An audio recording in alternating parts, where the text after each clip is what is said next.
What's the easiest choice you can make? Window instead of middle seat? Picking a vendor who sends a great gift basket? Outsourcing business tasks you hate? What about selling with Shopify? Whether you're selling a little or a lot, Shopify helps you do your thing, however you cha-ching. Shopify is the global commerce platform that helps you sell at every stage of your business. From the launch your online shop stage to the first real-life store stage, all the way to the did we just hit a million orders stage. Shopify's there to help you grow. Whether you're selling scented soap or offering outdoor outfits, Shopify helps you sell. Wherever and whatever you're selling, Shopify's got you covered. Sign up for a $1 per month trial period at shopify.com/try. Go to shopify.com/try now to grow your business, no matter what stage you're in. Shopify.com/try. Hey guys, before we get into the episode, I wanted to tell you a little bit about Paragons of Earth, the exciting new superhero comic I'm working on with Thomas DJ and Eric Johns.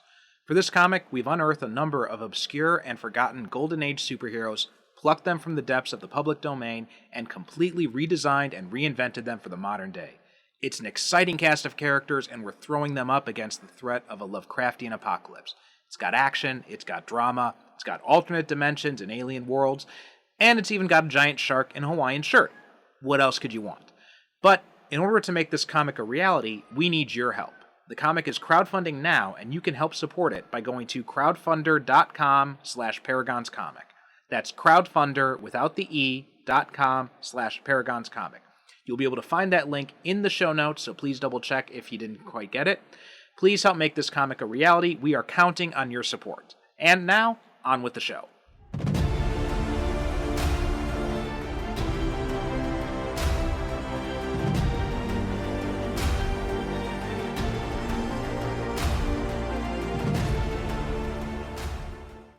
I think we got more than enough bat freaks in Gotham already. I mean, sheesh, what's next? Bat Hound? Come on, boy, throw us a bone here, will you? You know, I've been thinking about getting a dog. He could help us sniff out clues.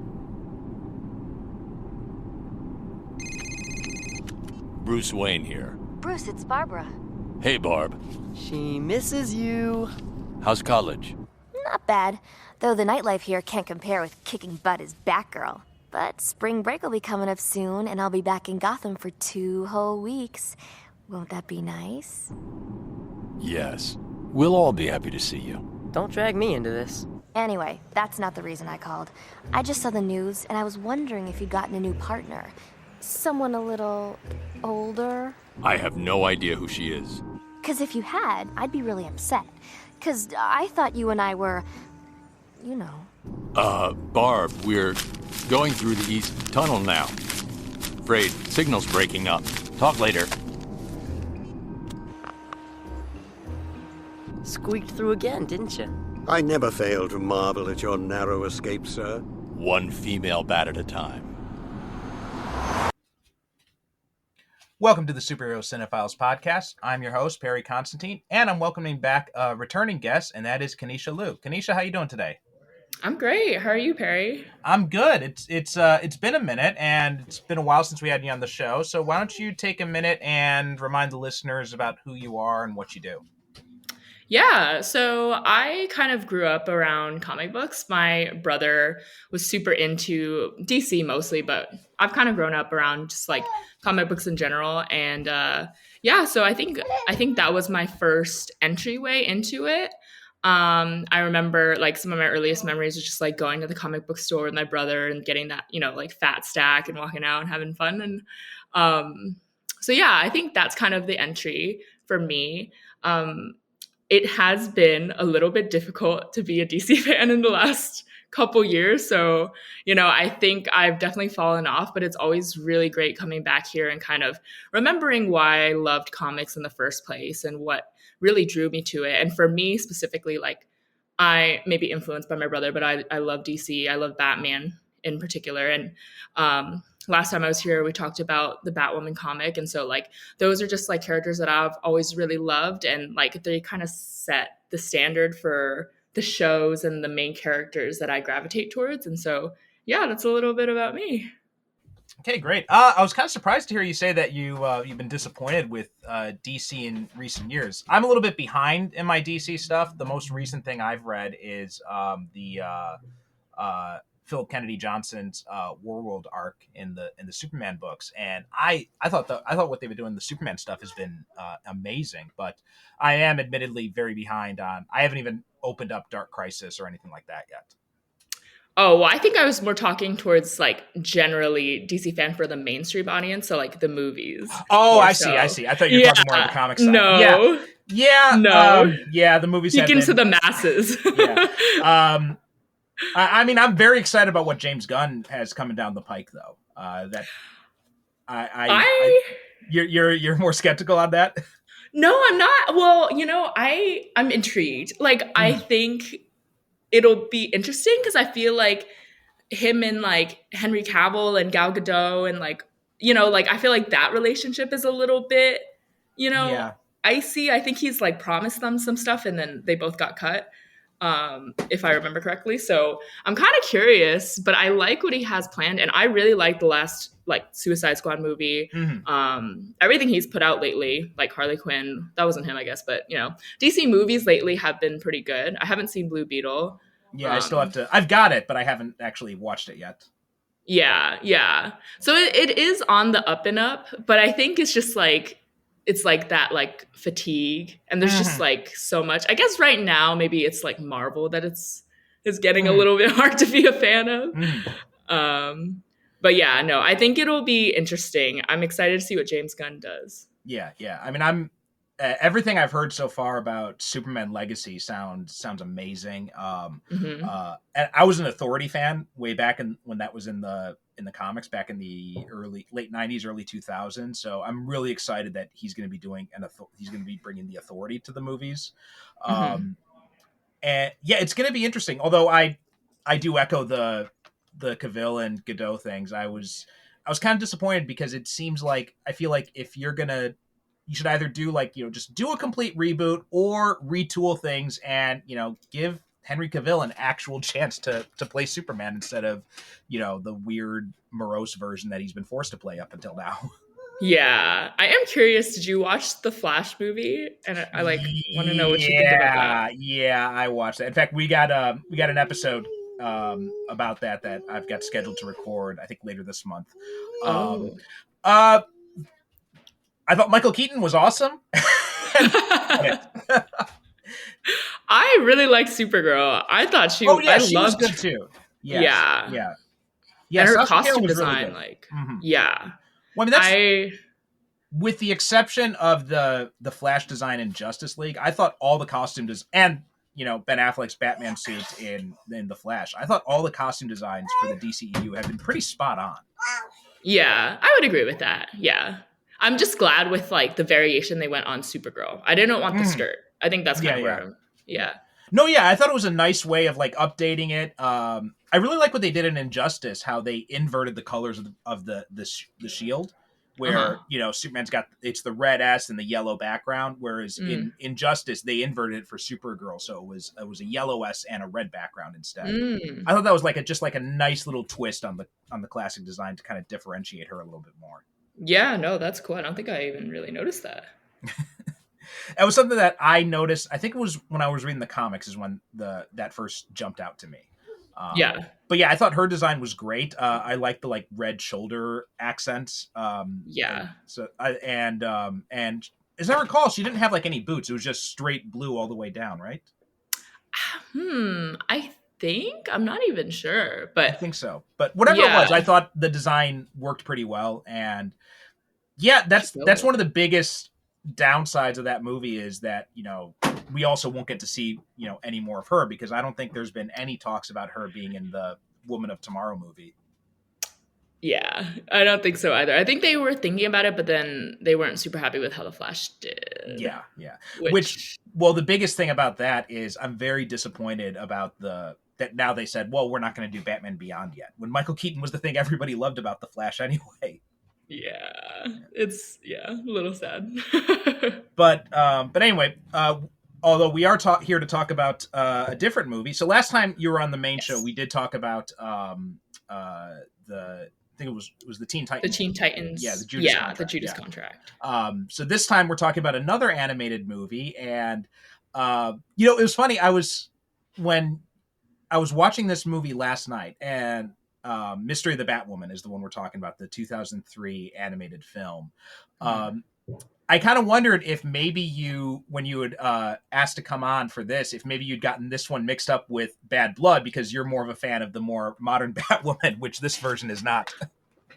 No, it is funny. Like, I feel like we do keep on talking about like Batwoman. Mm-hmm. No, I just really love this film because when I was a kid and I went to the dentist, really random, but this movie would be playing and like, there's just something super nostalgic about it. At that time, I didn't even know who Batwoman was. And then when I rewatched it, at first I was like, is Kathy Duquesne like a play on like Kathy Kane or like Kate Kane? But it's actually spelled completely different, so it's not. But I will warn you, like I was watching this with my roommate and like turns out I'm super biased. Like he had some criticisms that like I like flew over my head because for me this is just like a super nostalgic film. But yeah, no, I just think that it's like very true to like what I see all of the characters as. And so I think that's what I love about it. And like I don't know, like it's got some like noir aspects to it that I really love. Like the theme song in general is just like, I don't know, it's very Batman, but it's like very, I don't know, like classy. So yeah, I just really like this film. Yeah. So were you a fan of the Batman animated series and the DCAU and all that stuff back in the day? Yeah, I would say that was like my main, like the main medium that I watched because my brother didn't want me to bend his comics, so I rarely were able to read them. But yeah, so I would say the Justice League and Justice League Unlimited and like that was probably the main show that I watched as a kid because Batman was a little bit before me. But yeah, I do really like that show. I love all of the stuff that they did. I'm a really big fan of the animated shows or animated movies, which is probably the reason why like I always choose those instead of the live action. So yeah. Yeah, I got a few years on you, so I was definitely into the animated series, Batman the animated series. Like that came out when I was, probably like in 9, I think, when that first started coming out, and that was like the summer of Batman because that came out like the fall after Batman Returns was released in theaters. So that was like that was my Batmania summer, was the summer before of 92. I was like, I had like everything Batman. I had the Batman bed sheets, the pajamas, the toys, all that kind of stuff. So I was totally into Batman at that point, in large part because of the Burton films, and then the animated series came out, and that just kind of like deepened my love of the character, and to this day is still probably like my ideal version of that character. And I still maintain like the best Batman movie ever made is Mask of the Phantasm. I think that was just flawless movie in every single aspect. And then when this came out, so this came out in 2003, I was in university at the time, but I don't think this movie was actually on my radar at all when it first came out. I think it just, in fact, as I recall, it wasn't until like, probably like 5 or 6 years after it came out when I finally sat down and watched it. I think I got it from like a used DVD store or something. And first thing I noticed about it was obviously the Batman Beyond influenced costume that Batwoman was wearing, and I had these vague memories of the Batwoman character from the Silver Age, these Silver Age comics that I'd read at the library with, and if you listen to the Patreon show that we did talking about Batwoman, we talked a little bit about that character and just like how she was introduced to be this love interest of Batman because DC was terrified. Everybody thought, that Batman and Robin were gay. Yeah. Which is hilarious. It is, yeah.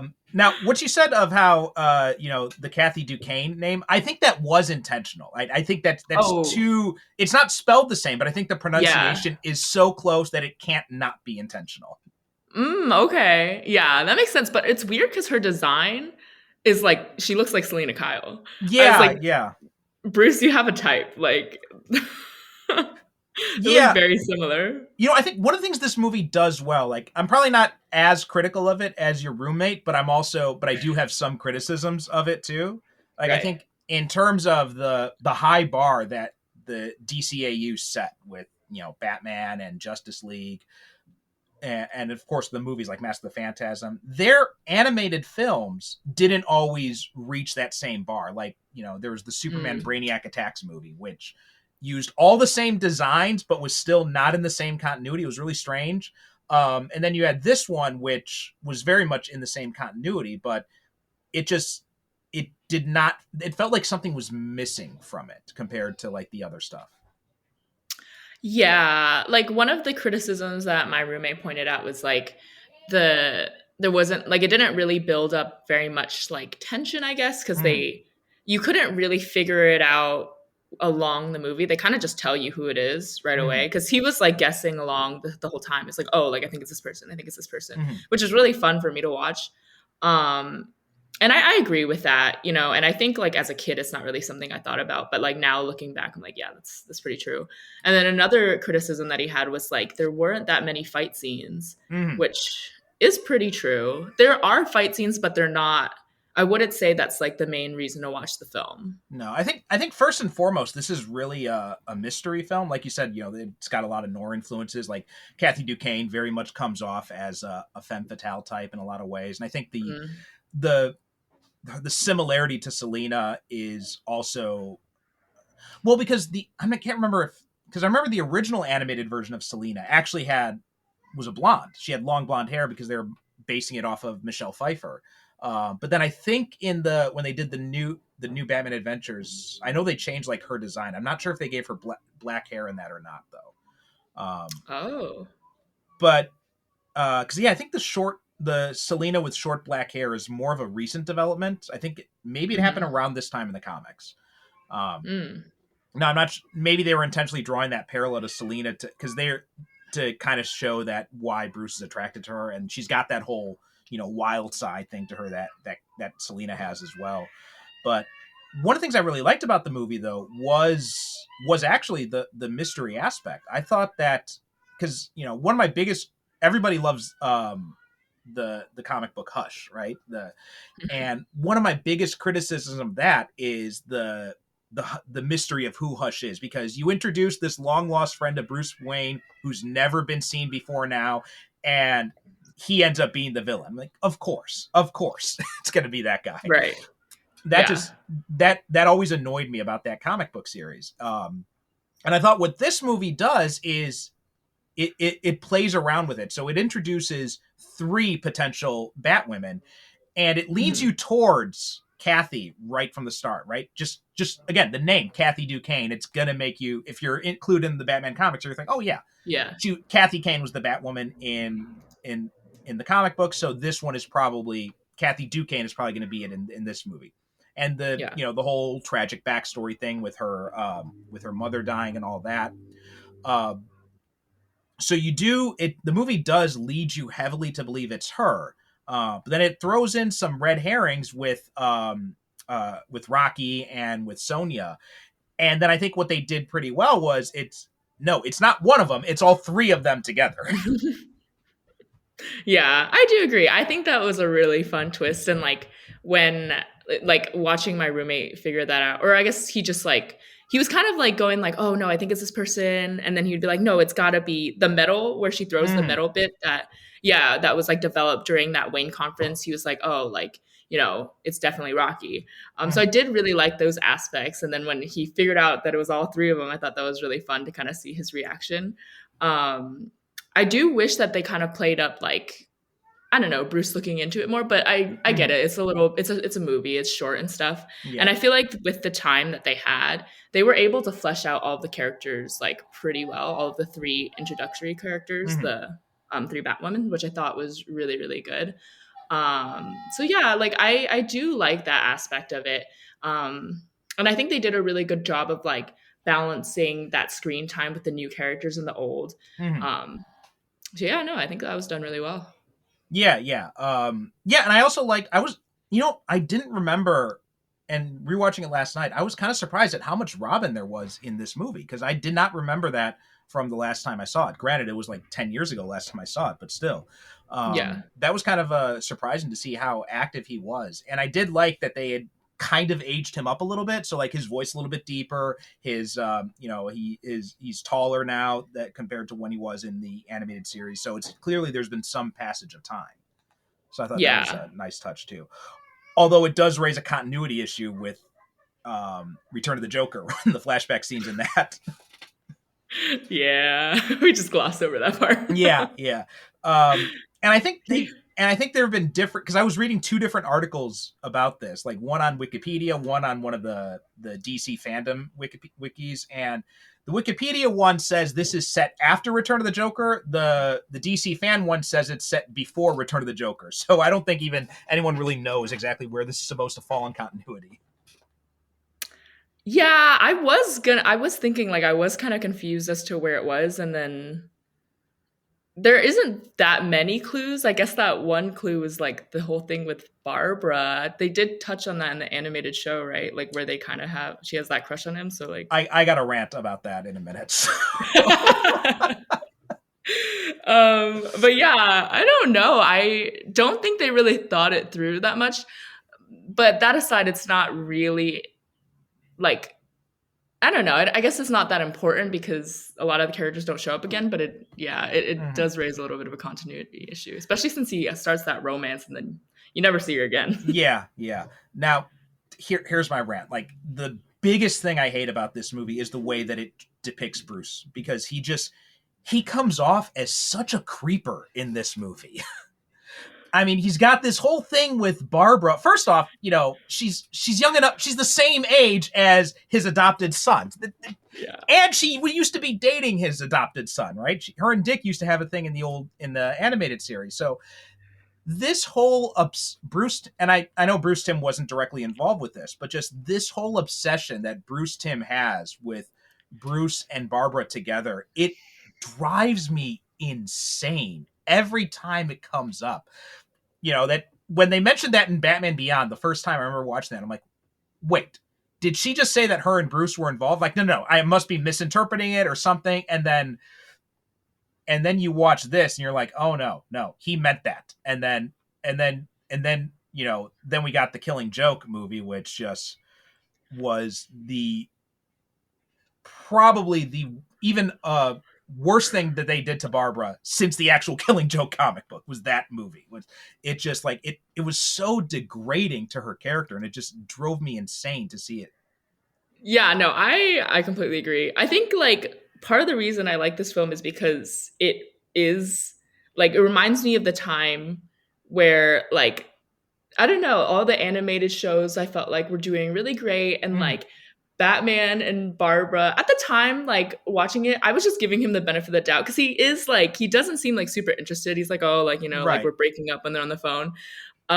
So I think like that was the time where I didn't know that Bruce Timm had that weird obsession, but it's a little bit, you can't really deny, especially after that Killing Joke movie. Yeah. And it's also just a random thing to like add into the film. Like, why even add that in?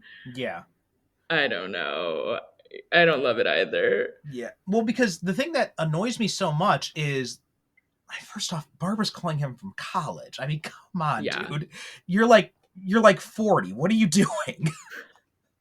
And all the characters are like okay with it. Like they all just like tease him about it. They're like, "Oh, Bruce." I mean, I understand Tim. I get Tim. He's a teenage guy, so I get that. It's like, if you're a teenage guy and you see a 40-year-old guy with a college girl, you might think, man, that guy's still got it after all these years. So I can understand Tim's reaction. But Alfred, I'm just like, Alfred's the one who should be reading Bruce the Riot Act there. Yeah, I know. Yeah, he's usually the one who's supposed to keep him in line. Yeah. I don't know. And that was a really weird part. It was so cringy, especially when she's talking about, she's like, well, I'll be able to come, back from college soon for about 2 weeks. Won't that be fun? I'm just like, oh my God, the way she's talking, it seems like she believes they're still in a relationship and he wants to break up with her, but he just hasn't told her yet. And then he starts this relationship with Kathy. So it's just like, it adds another creep factor on top of that. I mean, like, you're still technically with Barbara. It's, even though you plan to break up with her, it's still cheating on her, regardless of how creepy the relationship is in the first place. Yeah, there's definitely that subtext. And she even like mentions like, oh, like I hear there's a new Batwoman in town. Like she's a little bit older. Like, are you leaving me for her? And then it happens. So yeah. Exactly the way. And she's teasing him like, you know, she's like, I know you're not, so I'm just teasing you. But then he does it. I'm just like, come on. I know. I get you. It's so weird. It's so weird.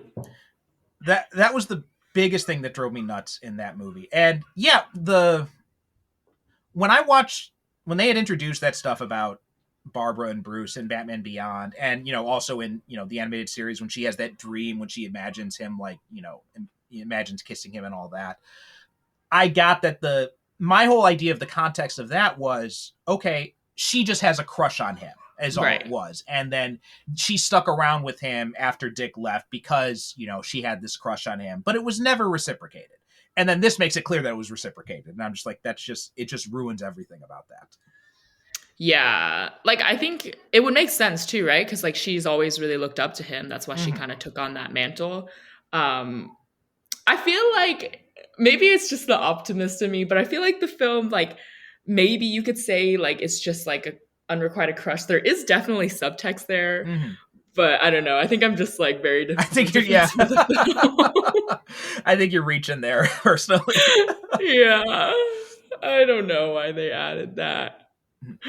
Now we had a change from the in some of the voice casting, because in the original one, the animated series, you had a different actor doing the voice of the Penguin. Here they brought David Ogden Stiers in, whereas in the original one it was I can't remember exactly who he was, but I just blanked on the name. But I thought Ogden Stiers did a pretty good job as Penguin in this. What did you think of him? Yeah, no, I thought honestly, like all of the voice acting was solid. I mean, there's some people who are always going to be solid, like Kevin Conroy, for example, is never going to miss a beat. But like Kelly Ripa as like Rocky, a little random for me, but I thought she did a really good job and I didn't recognize her at all. So I thought that the voice acting all around was like really solid. I didn't think I had any complaints around it. I feel like they're always pretty solid around voice acting though. Like I don't think they ever really go wrong there. No. Yeah. I mean, this whole run of movies, or even most of the ones after the DCAU ended, mostly solid choices they've had. I mean, a few ones here and there that didn't quite match up. Recently we recorded an episode on the Red Hood, and, you know, John DiMaggio as the Joker, and that just is one that does not fit at all. But those few ones aside, mostly they've managed to get really good actors to do these voices. And Kelly Ripa, that surprised me when I saw her name in the credits. I did not recognize her either, or the fact that Kira Sedgwick did the Batwoman voice. I didn't realize that either. Yeah, I know. I feel like they do a good job of like bringing in like pretty big names. Like you bring up Under the Red Hood. Is that the one where Jensen Ackles was playing the Jason Todd? Yeah. Sorry. Yeah, Jason Todd. Yeah. Yeah, like he did a great job there. Like I feel like, yeah, they were really solid there. And now he's doing Batman in Long Halloween, which was perfect. Yeah, he's really ventured into the comic book like realm. I don't know if you watched The Boys, but he really killed it. Yeah. I love The Boys. Yeah. Yeah. And well, he did a Batman. Did you ever see his Batman cosplay? No. I didn't know he did Batman cosplay. When we're done recording, go look it up. It looks amazing. Like, I mean, really? I mean, honestly, I'm thinking that, you know, James Gunn should cast him as Batman, as the Batman in Brave and the Bold. I mean, he's age appropriate now to have, you know, a son like Damian, so it'd be a perfect time for that. That would be amazing. I just feel like the transition from TV to movie is just so hard. I don't know if they would. Yeah. Like, I feel like so many people were upset about Grant Gustin not being chosen. Well, I mean, he's a little skinny in my opinion, but yeah. Yeah, but especially compared to what we got with Ezra Miller too. I mean, honestly, I would have taken John Wesley Shipp playing an older Flash in that movie than Ezra Miller. Really like Ezra Miller as the Flash. I don't really see it. Well, I mean, some people really like Donald Trump, so there's no accounting for taste. That's a good point. That's very fair. But yeah, I thought getting Kira Sedgwick to do the Batwoman voice was also a clever way of misdirection, because now you don't know which of the voice actors, because none of the voice actresses, they don't sound like Kira Sedgwick, so you can't go just by the voice actress to figure out the mystery. So I thought that was a smart way to do that too, was get a different actress to do the voice of Batwoman to throw people off the trail even more. Yeah, and I was pretty surprised to find out it was Kira. Like, I don't really know her work beyond knowing that she's married to Kevin Bacon and that she was in Brooklyn Nine-Nine, to be fair. But like, she's got like a really nice, like, a little bit of a deeper register, and like, I think like she has a little bit of like I don't know, it's like classy, which I think kind of matches that noir theme that I think fit really well. So yeah, no, I totally agree there. Yeah. And, I think another thing I didn't quite like was the use of Bane in this. I think Bane... I've been really annoyed with almost every iteration of Bane in other media, probably with the exception of the Arkham games, because it seems like they're always underplaying his intelligence, and they're always just using him as a henchman. Yeah, I feel like nobody knows that Bane is supposed to be really smart. Like, he's just typically the muscle. I was confused because, like, did Bane die? Like, that was kind of crazy. I didn't really fully remember that. Oh, yeah, I'm not sure. In the end of the film. I don't know. That's a good question. He just falls into the pit of fire. Yeah, but that's happened so many times in this. Like, we did the World's Finest one a while back with the Superman Batman team up, and in that, it seems like he blows up in the airship, right? And when Batman and Harley Quinn are in the parachute going to safety, she screams "pudding," and then Batman says at this point he probably is. I guess that's fair, true. They say, like, if you don't see a body in a comic, then... First rule of comics, yeah, you don't see a body, they're not always dead. And even if you do see a body, it's still up for negotiation. That's true. What did they say? Like, the only people who stay dead are, like, Uncle Ben and Gwen Stacy, but it's not even true about Gwen Stacy anymore. Well, yeah, so it was originally the only people who stay dead in comics are... It was like a list, right? It was Uncle Ben stays dead, Gwen Stacy, Bruce Wayne's parents... Bucky and Jason Todd. And, they brought back Jason Todd. They brought back Bucky. They brought back a version of Gwen Stacy, right? She's an alternate reality one. And they brought back a version of Thomas Wayne. So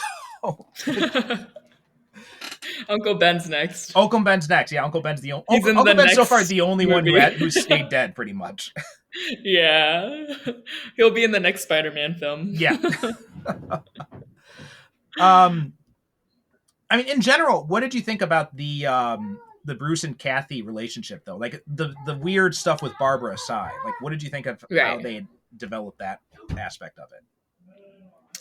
Yeah, I couldn't shake the Selena Kyle thing. Like, they do mention, like, is it Selena Kyle at the start? And then obviously at the end they have that Selena Kyle short, and it's like about how Bruce, I mean, it seemingly does enjoy the excitement of like chasing somebody. So I thought that was really interesting. Like, I think it makes a lot of sense that he's like attracted to that quality of her. And I honestly, if they leaned into that on purpose, like I would like that, because I think it makes a lot of sense for him.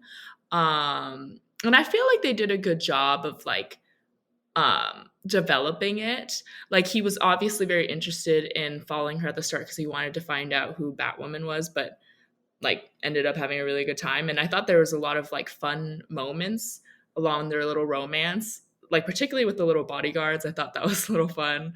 So yeah, no, I thought it was good. I actually liked it, and I kind of wish that she had another appearance, or like kind of got to learn more about her. Yeah, it's funny is when I'm thinking about this, like hearing you say that just made me mentally compare this to Mask of the Phantasm. In both of those, we've got this this female vigilante who's more ruthless. So it does seem like it's taken a lot of notes from Mask of the Phantasm, whereas I think it drew a much firmer line. I think they're they're willing to go a lot further in like Bruce's condemnation of Andrea in that, and then you have the whole thing where she literally gets consumed by vengeance in the end. Whereas this one, it didn't quite go that same route, right? It's like he almost kind of like, you know, I feel like that's kind of a missed opportunity with them going off at the end. I feel like that didn't quite fit with the type of story they're trying to tell here. But other than that, I thought that the way that they set her up and the way that they play up their romance, and yeah, I think the Selena parallels are obvious, right? Or also you can compare it too with Talia, like the whole, you know, adventurous type that he's drawn to. I think it's true in both of those cases, I think. Yeah. And I also think like Bruce kind of understands wanting to like cross that line. Mm-hmm. So I feel like, I guess the way I saw it was like, I think he kind of just, I feel like he's always kind of drawn to characters like that because he understands it. And like for him, he would never want to cross that line because he doesn't think he'll come back. But I don't know. Like, I think that's why he's kind of forgiving of characters or drawn to those characters. Mm-hmm. So I feel like it was pretty in line with who he is. Mm-hmm. Okay. I think it also kind of makes sense that they went off into the sunset because she doesn't know who he is. Oh, that's a good point too. Down the line there, knowing that it's Bruce. That's a good point. Yeah, I'd forgotten about that aspect of it. Yeah, that's a difference too. Like she knows that he's Batman in Mask of the Phantasm, so that's another difference from it. Yeah, I mean, this was the last DCAU movie we ever got, so we never even had an opportunity to have her come back as Batwoman. But I think mostly what I liked was just that trio and the way they set it up, and they all have different motivations for doing it, and also they each bring something different to the table too. I thought that was a really cool way of handling it, because it shows that, you know, in a way it's kind of critical of the overall Batman mythos, because it's like, look, this shit is not easy. You can't just do it by yourself. It takes a lot of work to get this stuff set up. And I kind of like that they did that, because it, in a way, it's part like, you know, maybe kind of like a meta criticism of the Batman story, but also in universe, it works too to show just like how hard it is to be Batman, and the fact that it takes these three people in order to equal one Batman. Yeah. Yeah. And I also feel like they do a really good job of like representing like female characters. I feel like lately, especially in live action films, it gets a little bit cliche the way they try to like have girl power, but I felt like, you know, one of the common tropes with like female heroines is like they'll like be like super stoic and like show up the male character at the expense of like the male character, which is like never good for both parties. So I'm like, I think one thing that I really liked was that they were like, they showed that all of those characters are badasses, but like you know, they respect Batman. Like, I think one scene was like, he was talking about a gun that they confiscated or they found at the crime scene. And he was like, oh, like, I think he said something like, it'll shoot at like 200 feet or something. And she corrects him and she says 500. But then she like adds, it's because she measured the mag or whatever. And so like, that makes sense to me. It's like, it's not just because she's just like crazy intelligent and going to be better than Batman off the start. So I like that. Well, also too, I think that, and I think it's very similar to what Red Hood did, was that it's finding a way to question that whole, should Batman cross that line? Should Batman kill? Without doing it in the very annoying cliche way you always see happen in fandom, when it's always like, well, Batman should kill the Joker. And it's like, yeah, I've heard that debate 1,000 times. You're not to bring anything new to it. Instead, show me that debate in a different way. Like, you know, I feel like the best scene in Under the Red Hood is when Jason confronts Bruce and he says like, I didn't come back because I want revenge against you. I don't hate you. I forgave you a long time ago. I can't understand why you're letting him live after he took me away from you. Like, it was just such an emotional gut punch of a scene. And you get a bit of that in this too, where you find this, you know, this questioning of Batman's methods, because you've got these three crime bosses who are trying to sell weapons to Kaznia and cause a war.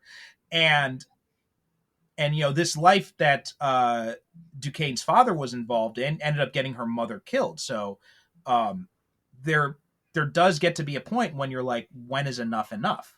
And so I think that they did a pretty good job of having that debate out in the course of this movie. Yeah, I kind of wish they touched on it at the end, like a little bit more for sure. I definitely think that's part of what makes Batman unique is that he never crosses that line. Yeah. But I do think it's like part of it is like for him specifically, he can't come back or he doesn't think he can. But then, I do like they touched on it a little bit when Sonya's talking about how like when she's a cop, she knows there's a line, but when she's got the mask on, she just doesn't even see the line, which I thought was really interesting. But like the reason why I thought that was also interesting was because for her, like the mask is Batwoman. So like when it comes off, she's fine. But like, they always say like Bruce Wayne is the mask. And so that I think it's a little bit different for him. So I thought that was kind of interesting. Well, it's also because she's also able to differentiate herself a step beyond Bruce is because, she's sharing that mask with two other people. True. So that's another aspect of it too that I thought was pretty interesting. And you mentioned the bodyguards, and that reminded me of probably one of my favorite moments in this movie when Batman goes into Kathy's room and he's investigating, and the guard comes in, and he just sees Batman, and Batman just stands there and looks at him and narrows his eyes, and the crook just turns around, walks away, and the other guy comes in, says like, "What's going on?" He's like, "Nothing." That is probably the smartest henchman ever. Yes, in Gotham City history. Yeah, he's just like, look, I am not going to mess with Batman. Yeah, no, I thought that was really fun. Like I think that's kind of like what I'm talking about with like some of the little moments in the film. I think they just do a really good job of like adding in the humor, but like knowing who the characters are and like keep staying true to them. Like the henchmen were really great. Like elements of humor during that chase scene when they're in the mall, like they're being silly, like one of them's trying on hats and I thought that was a really fun little chase scene there when they're trying to like get them and they're just way out of the league. So yeah, no, I really like those little elements. That's why I was kind of grateful that they kept some of the involvement of like the Bat family, like Alfred and Tim to a minimum, but like had those lines be really quality, because I thought that basically everything Tim said was like either like very endearing or really funny. So I really enjoyed that. Yeah. Like that scene when Rocky is showing Tim like how to access the secret level in the video game. It's also a nice way of, showing a little bit more about her character and also showing her intelligence. And we also get like a nice little, beat from Tim there when he's like, Alfred's going to be, impressed that Alfred's going to be upset that he's been waiting all this for like 30 minutes for you to come down. Yeah. Rocky gives me a lot of like Felicity Smoke vibes. Yeah, but I think she's done in the right amount of moderation. I think Felicity started to grate on me in the later seasons when her involvement became so much more in the show. I had the same problem with Chloe in Smallville too. Like I think it's that type of character you gotta dole it out just a little bit. You can't go too much with it because I think then it becomes overpowering. Yeah, it goes from like cute to a little annoying. yeah, exactly. Yeah. So I'm glad they gave us just the right amount of that kind of enthusiasm and little, I guess snarkiness but not going too far. Yeah. I also really like how different all three of them are and like how like well they work together. Like kind of back to what you were talking about like it is really hard to be Batman. You need like three completely different types of people to be able to be Batman. But I thought that was a really good like representation of like female characters because they're all different types of people. So I thought that was really, really well done.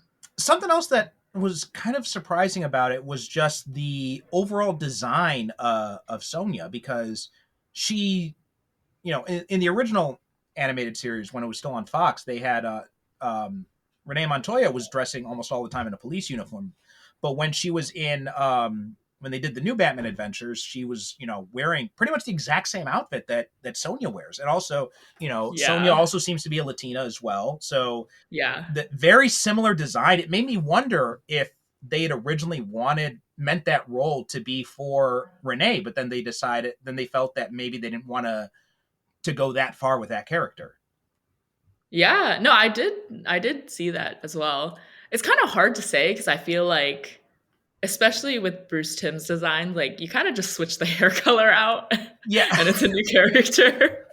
Well, that reminds me of something else too. That the line when he says that you have similar body type to Batwoman. I'm like, well, in the DCAU, all of them have a similar body type. They've all got the exact same model sheet.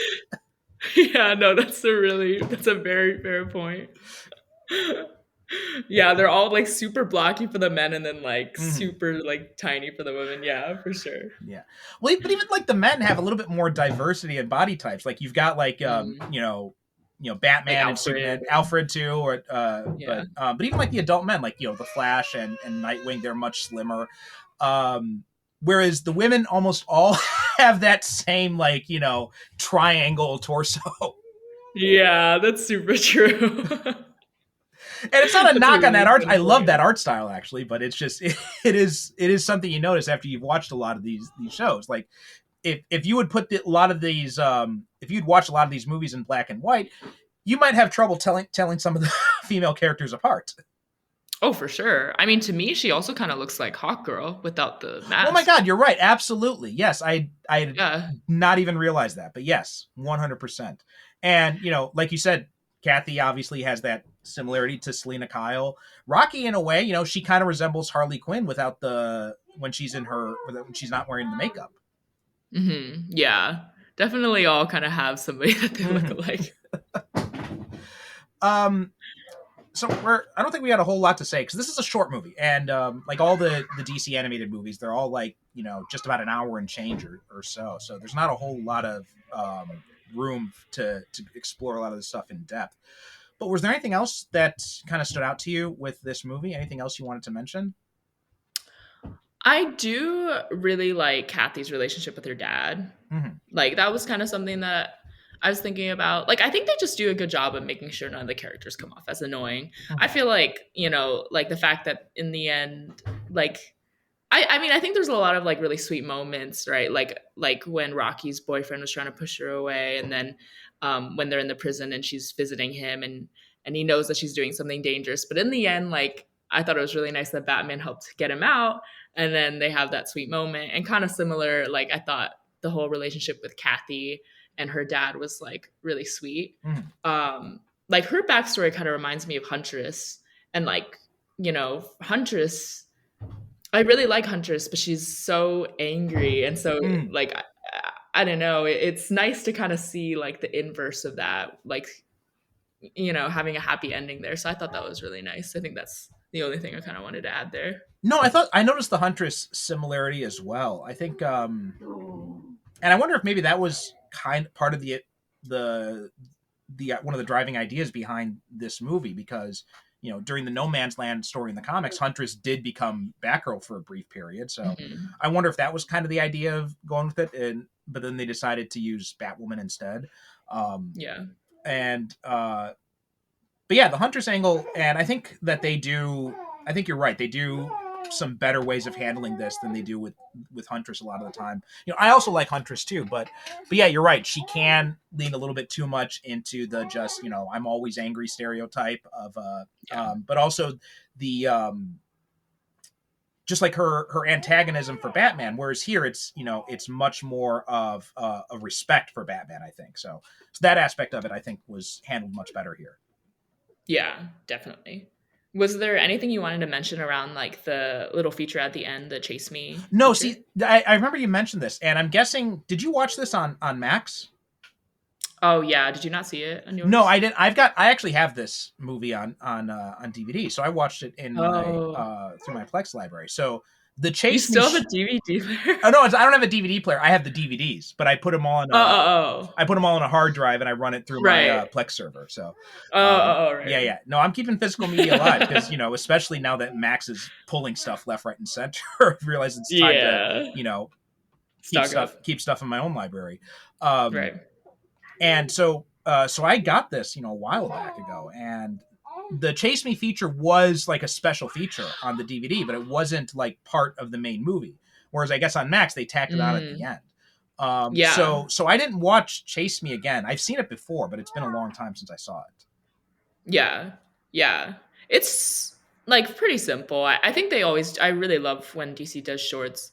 But yeah, like it's basically Bruce is at a party and he's bored and all these women are coming up to him because he's Bruce Wayne, and he gets away because there's the bat signal, and then Selena Kyle's up to no good, and so they're kind of just chasing them around town. She brings them into a zoo, and then they have this romantic moment, and then she gets caught by the police. So it's like it's very Batman, Catwoman.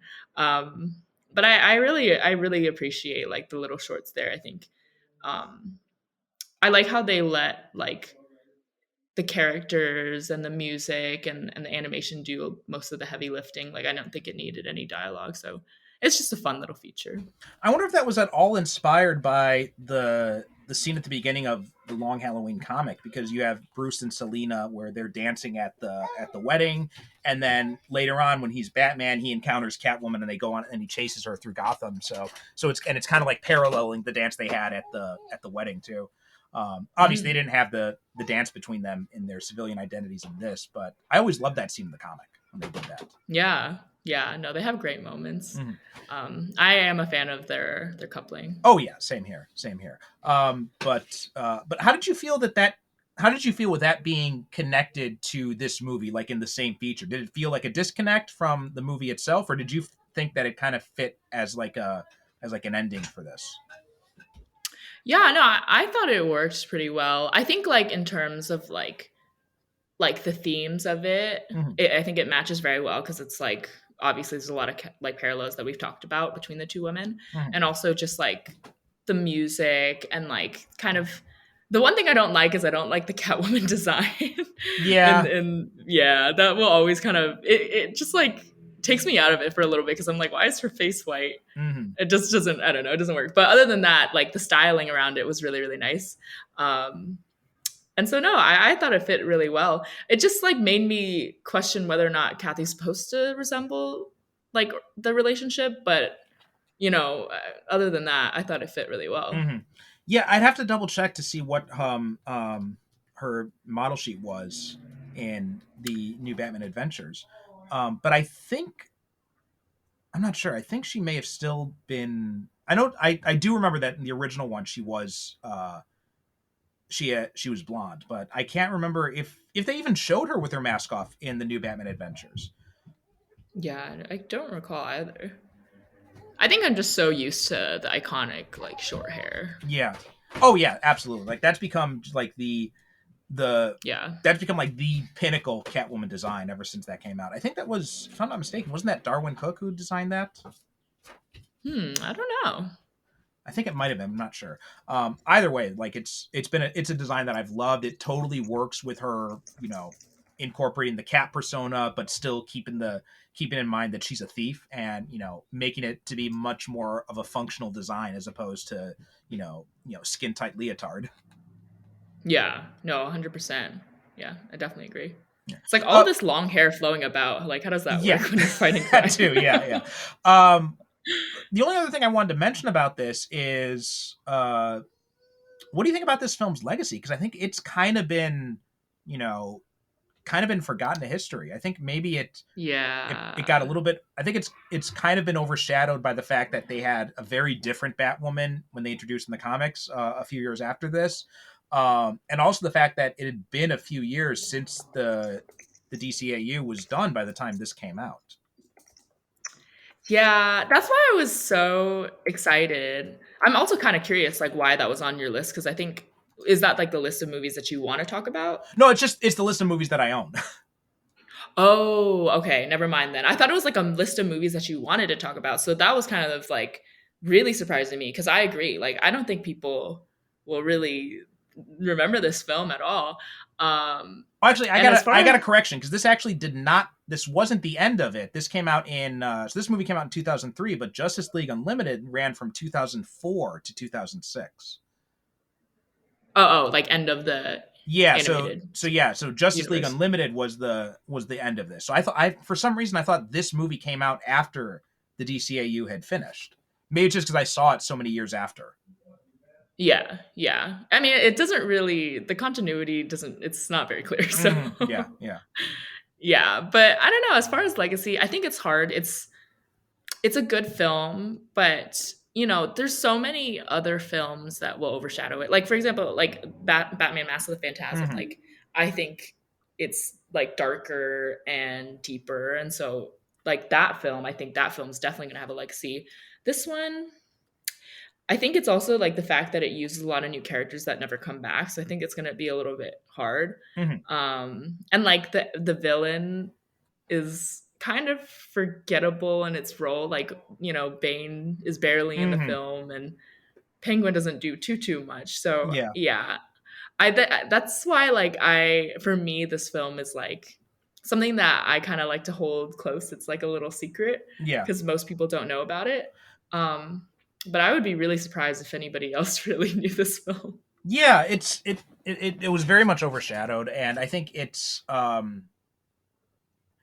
don't know, it's weird because I think it's definitely not as good as Mask of the Phantasm, like I said, but I think Yeah. the other Batman animated film that was released in this continuity was Sub-Zero, the Batman and Mr. Freeze one from '98, which honestly I think this one's a lot better than Sub-Zero. Hmm. I don't think I've seen that one. Okay. Yeah, it came out. It was originally supposed to be a tie-in to Batman and Robin, but when Batman and Robin bombed, they pushed the release date back a year to kind of distance itself a little bit. Oh, I see. But it was That's funny. it was decent. Like it wasn't bad by any stretch of the imagination. But I think compared to this movie, this movie's definitely better than that one was. Yeah, but like they didn't really capitalize on this film, you know. It's not like they brought back Batwoman along with this film or like Right.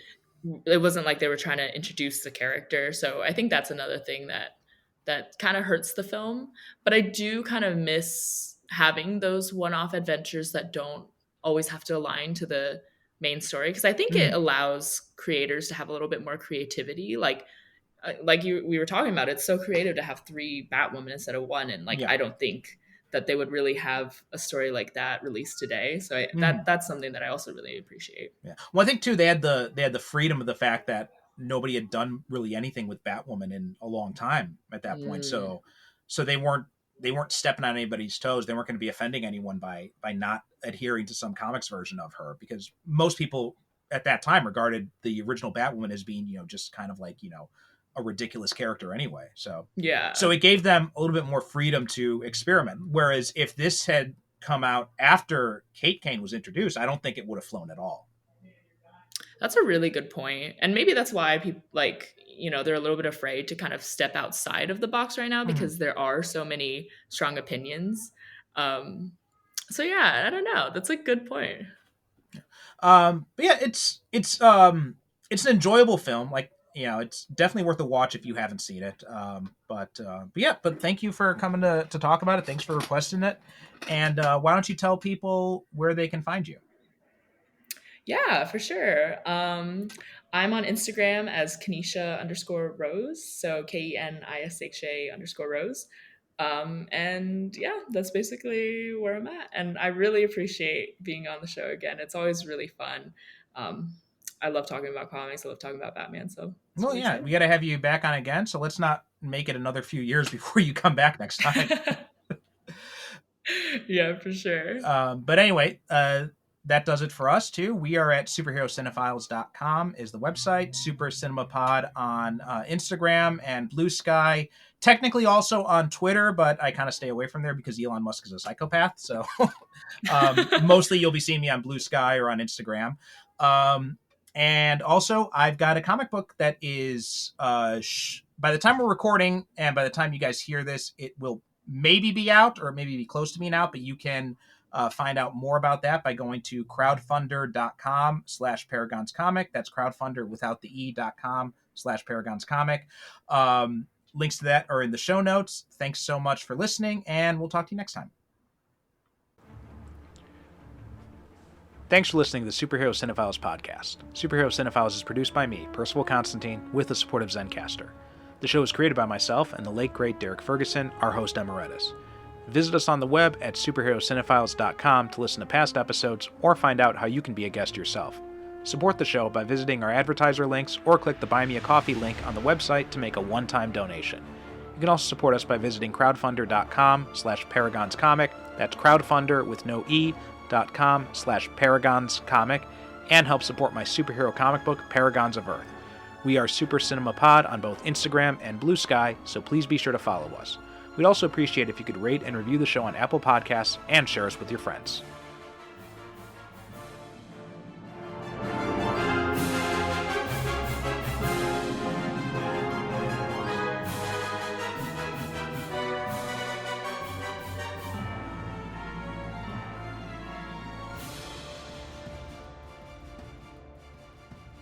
Thank you for listening. And as always, good night, good evening. God bless.